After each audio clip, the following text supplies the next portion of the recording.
Efa tamin'ny alady alina teo no efa tapaka ity fantsondrano jirama izay mamatsy ny olona ity toerana ity.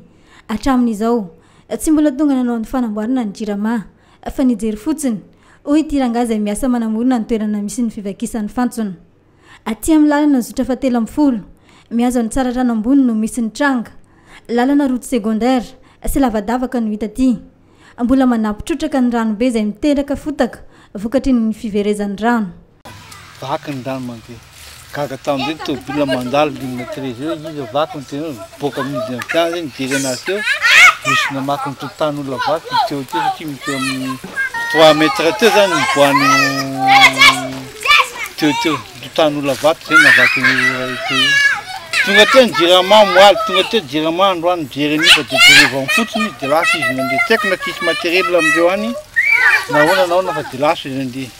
Vokatry fahatapahan'ny fantsona io manaratra mitatitra rano avokoa ny mponina aty amin'ny faritry ny fiangonan'ny Victoire Soamanarivo noho izy ireo mijaly rano. Le pompinay tapaka zao fa mandeha mambolana zay tapaka. Efa ela mihitsy zany pompinay tapaka foana isanandro tsy mandeha mihitsy io. Zao ty tapaka ty tena misy fandraisana lehibe aminazy mihitsy io. Tsy mandeha mihitsy. Vao maisa tsy mandeha zao izy zao io. Leno magaga tsy hay mihitsy inona ny antony tsy mampandeha ty pompe ty. Zay aty lavitra be ty de miary mandeha ty zay vao maka rano any. Sisy rano. Tsy lavitra fa tanaty tanàna ihany akaiky ny fiangonana katolika trany. Efa ho 2 volana sy tapany tsy nandeha intsony ny pompin-drano pokon'olona. Na amin'ny maraina ka hatramin'ny alina io. Voatery mandeha lavitra be ny fokon'olona vao mahita pompin-drano akana rano indray. Efa volana raiky sy tapany mihitsy zay. Efa 10 herinandro amity sa 9 herinandro amity i pompe io vao maly ny tapaka e. Fa tsisy fifandraisana amin'io mihitsy. Tsy mandeha hoe izy hitanao io. Hitanao tsara ngamba ny ty mbola afaka jerenao e. Reo zao branchement aminazy reo. Hitanao hoe nefa ndreo rehefa mandeha ny pompe e. Hitanao hoe misy mando amin'ireny anona reny nefa zao tena tsisy mihitsy. Amin'ny maharano anazy zany zay zany tena mitarainao mihitsy hoe tsy tokony atao ohatran'izao satria rano zany tena ainy.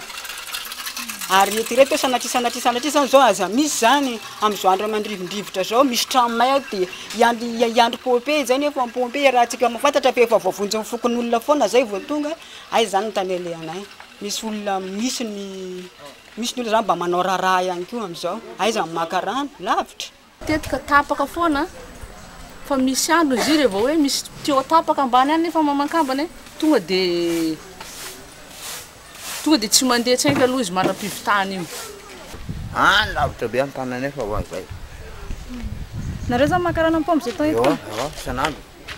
Izy koa eto hoe mangala izy koa mandeha izy te tata tsy nandeha. De aiza nareo zao makarana? Ambany any.